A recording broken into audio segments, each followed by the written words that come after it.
Welcome all dear student. आज हम metallurgy and measuring instrument का जो पहला चैप्टर चला था इंट्रोडक्शन, इसमें हम पढ़ेंगे स्टैंडर्ड ऑफ मेजरमेंट। मतलब किसी भी वस्तु को मेजरिंग करने के कौन कौन से स्टैंडर्ड होते हैं। नॉर्मली अगर हम बात करें स्टैंडर्ड ऑफ मेजरमेंट होता क्या है, किसी भी वस्तु को जब हम मेज़र करते हैं तो मेजरिंग के लिए कुछ स्टैंडर्ड बने होते हैं। जैसे अगर हम एग्जांपल दें तो जैसे आपको अलग अलग संस्थाएं मिलती हैं, ISI मार्क मिलता है किसी पे, तो इनका अपने अपने एक स्टैंडर्ड होता है।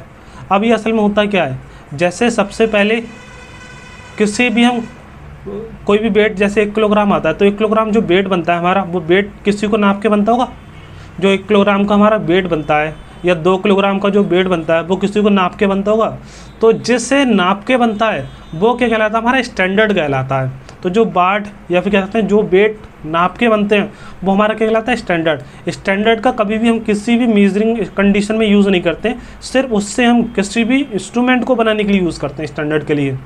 तो स्टैंडर्ड क्या होता है, एक पैरामीटर होता है जिसकी सतह से हम क्या करते हैं, किसी भी ऑब्जेक्ट का या किसी वस्तु का पैरामीटर डिसाइड करते हैं। ठीक है, तो स्टैंडर्ड हम बात करें, स्टैंडर्ड के आधार से हम किस किस तरह का मेजरमेंट कर सकते हैं। तो स्टैंडर्ड ऑफ मेजरमेंट को 2 पार्ट्स में क्लासिफाई करा गया, 2 पार्ट्स में। एक होता है रेखीय मानक, लाइन स्टैंडर्ड। मतलब इसके अगर हम बात करें, किसी वस्तु का मेजरमेंट करना है और मेजरिंग इंस्ट्रूमेंट को हम जब बनाते हैं तो एक स्टैंडर्ड द्वारा बनाते हैं। तो उस स्टैंडर्ड को बनाने के लिए या उसके रख सकते हैं हम, उस स्टैंडर्ड द्वारा मेजरिंग करने का प्रोसेस क्या होता है उसे डिस्कस करेंगे। ठीक है, तो स्टैंडर्ड ऑफ मेजरमेंट को हमने 2 पार्ट्स में क्लासीफाई करा है। पहला है लाइन स्टैंडर्ड, दूसरा है एंड स्टैंडर्ड। लाइन स्टैंडर्ड में क्या होता है, लाइन स्टैंडर्ड का हम वहाँ पर यूज़ करते हैं जब किन्हीं 2 वस्तुओं की या फिर कह सकते हैं किन्हीं 2 लाइनों की बीच की डिस्टेंस को आपको मेज़र करना हो। तो लाइन स्टैंडर्ड का हम वहाँ पर यूज़ करते हैं अगर मान लो किन्हीं भी 2 पैरेलल लाइन के बीच की डिस्टेंस आपको मेज़र करनी है, तो वहाँ पर हम यूज़ करते हैं लाइन स्टैंडर्ड। लाइन स्टैंडर्ड क्या होता है, एक तरह से चेक करने का टूल होता है, मतलब किसी वस्तु को मेज़र करने का स्टैंडर्ड होता है। तो आप लाइन स्टैंडर्ड का वहाँ यूज़ करते हैं जहाँ पे मान लो कोई भी 2 लाइनें पैरेलल में हैं, उन दोनों के बीच की डिस्टेंस को अगर आपको नापना है ये सही है या नहीं है, तो वहाँ पर हम यूज़ करते हैं लाइन स्टैंडर्ड। जैसे अगर मान लो कोई स्केल हम डिसाइड कर रहे हैं, स्केल डिज़ाइन कर रहे हैं, तो उसकी दोनों पैरेलल लाइनें वो सही है नहीं है, तो हम किससे मेज़र करेंगे, लाइन स्टैंडर्ड से मेज़र कर सकते हैं। अब दूसरा है हमारा एंड स्टैंडर्ड। ठीक है, एंड स्टैंडर्ड, एंड स्टैंडर्ड क्या हो गया, एंड स्टैंडर्ड का हम वहाँ पर यूज़ करते हैं जहाँ पर हम क्या करते हैं, किन्हीं भी 2 कर्व शेप, 2 वक्र, 2 कर्व या फिर 2 वक्र के बीच की डिस्टेंस को आपको निकालना पड़ता है। ठीक है, तो एंड स्टैंडर्ड का वहाँ यूज़ करते हैं जहाँ पर किन्हीं भी 2 वक्र या कर्व शेप के बीच की डिस्टेंस को आपको मेज़र करना पड़ता है। इससे मेज़र करने के लिए आप यूज़ करते हैं स्लिप गेज यूज़ करते हैं या फिर गैप गेज यूज़ करते हैं या फिर माइक्रोमीटर। ये टूल यूज़ करे जाते हैं as a standard. As a standard इन टूल का यूज़ करके हम किसी भी 2 वक्र के बीच की दूरी को पता कर सकते हैं। ठीक है, इसी तरह से पैमाना और गज पैमाना जो होता है उसका हम यूज़ करते हैं कहाँ के लिए, 2 लाइन के बीच की डिस्टेंस को मेज़र करने के लिए एज ए स्टैंडर्ड। ठीक है, तो स्टैंडर्ड 2 टाइप के हो गए। इसके बाद हम देखते हैं आगे सम इम्पोर्टेंट डेफिनेशंस हैं हमारी जो ज़्यादातर पूछी जाती हैं, कई बार एग्जाम में पूछी गई हैं। तो इन डेफिनेशंस को देख लेते हैं। सबसे पहले हम बात करें कौन सी डेफिनेशन है, सेंसिटिविटी। सेंसिटिविटी को हम क्या कहते हैं हिंदी में, संग्राहिता, सुग्राहिता, सुग्राहिता या फिर सेंसिटिविटी। सेंसिटिविटी असल में होता क्या है, इनपुट और आउटपुट के बीच में जो स्पेसिफिक चेंज आ रहा है उसे हम कह सकते हैं सेंसिटिविटी।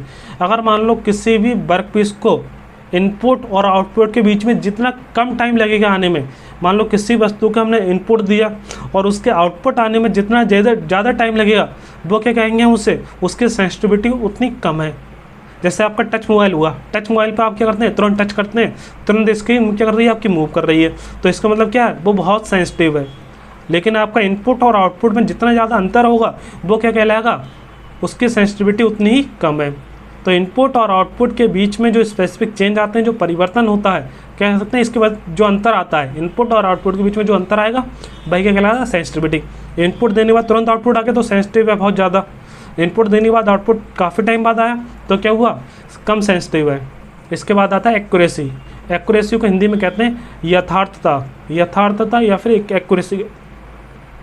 इसका हम यूज़ कहाँ करते हैं? एक्यूरेसी को नॉर्मली हम वहाँ पर यूज़ करते हैं जहाँ पर आपको किसी भी वैल्यू को मेज़र करने के बाद ये चेक करना है कि जो हमने मेज़र करा है वो सही है नहीं है। नॉर्मली हम इसका यूज़ कहाँ करते हैं? अगर मान लो कोई भी इंस्ट्रूमेंट यूज़ कर रहे हैं, इंस्ट्रूमेंट एक हमारा और एक क्या हमारा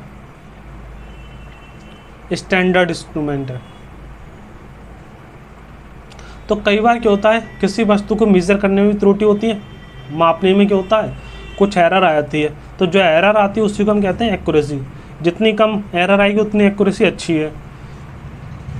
जैसे अगर मान लो किसी भी वस्तु को हमने मेज़र करके रख लिया, मतलब उसका वेट नाप के रख लिया, उसका वेट आ गया मान लो 9.01 किलोग्राम आ गया।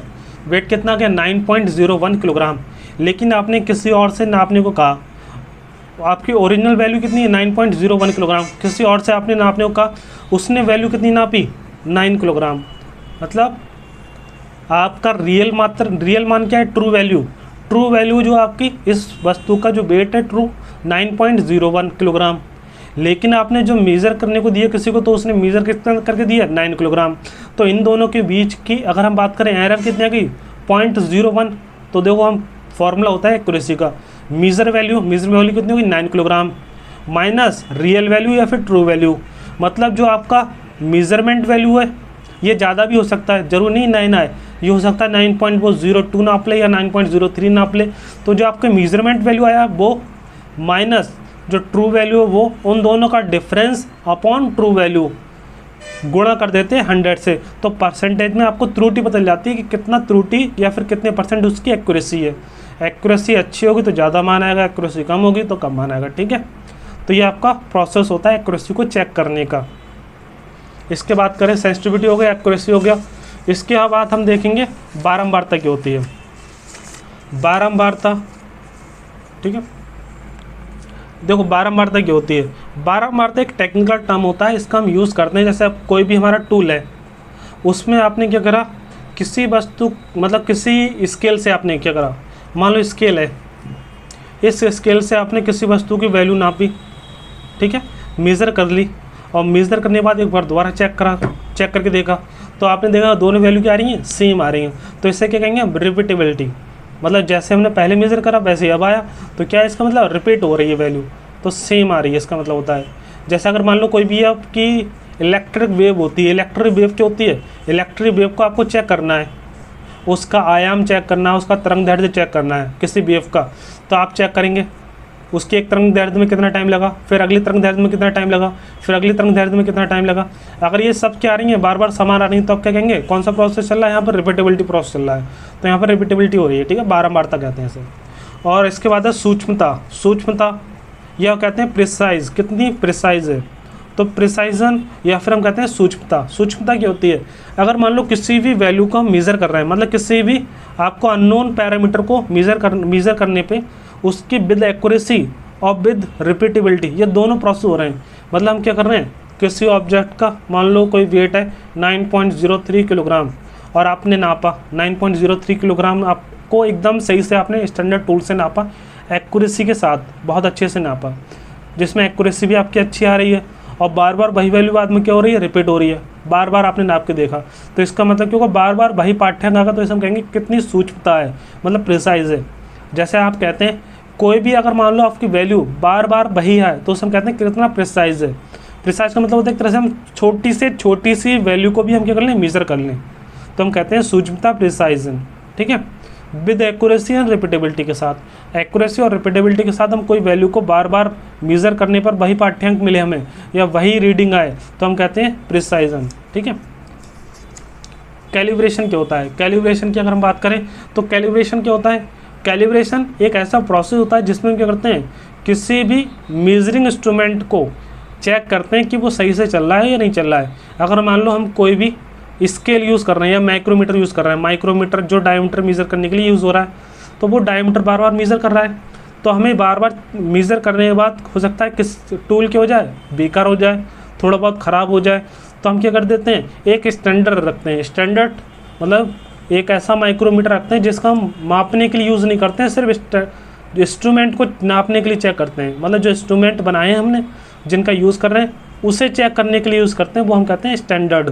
ठीक है, तो उस स्टैंडर्ड द्वारा किसी टूल को चेक करना, इंस्ट्रूमेंट को चेक करना कि इंस्ट्रूमेंट हमारा सही चल रहा है या नहीं चल रहा है, तो वो क्या कहलाता है, कैलिब्रेशन कहलाता है। मतलब जिस टूल से आप क्या कर रहे हैं, मेजरमेंट प्रोसेस कर रहे हैं, उस टूल को बीच बीच में चेक करना ही क्या कहलाता है, कैलिब्रेशन कहलाता है। तो कैलिब्रेशन की प्रोसेस होता है जिसमें हम क्या करते हैं, किसी भी मेजरिंग इंस्ट्रूमेंट को बीच बीच में चेक कर लेते हैं वो सही है या नहीं है, अगर नहीं होता है तो उसे सही कर देते हैं। ठीक है, इसके बाद है इंटरचेंजेबिलिटी। इंटरचेंजेबिलिटी में हम क्या करते हैं, इंटरचेंजेबिलिटी को हम हिंदी में कहते हैं परस्पर विनिमय। इसका नॉर्मली अगर हम बात करें, इंटरचेंजेबिलिटी का यूज़ होता है जैसे लेथ मशीन यूज़ हो रही है, तो लेथ मशीन में आप क्या कर रहे हैं, जो टूल यूज़ कर रहे हैं, टूल क्या हो गया, थोड़े समय बाद घिस गया तो आपने टूल हटाना पड़ेगा, तो सिमिलर टूल ला के लगाना पड़ेगा। तो ये क्या कहलाता है, इंटरचेंजेबिलिटी। मतलब आपको जो टूल बनाए आपने वो ऐसे होने चाहिए जैसे जो आपने पहले टूल लगा था सिमिलर वैसी पोजीशन बनी रहे। तो इंटरचेंजेबिलिटी क्या होती है, जैसे अगर मान लो किसी भी मशीन में हम जो पार्ट्स चेंज कर रहे हैं वो जस्ट उसके क्या होने चाहिए, पहले वाले पार्ट्स के सिमिलर होने चाहिए, वो क्या कहलाता है, इंटरचेंजेबिलिटी कहलाता है। उससे आसानी से हम क्या कर सकते हैं, चेंज कर सकते हैं। तो इंटरचेंजेबिलिटी या फिर परस्पर विनिमय कहलाता है।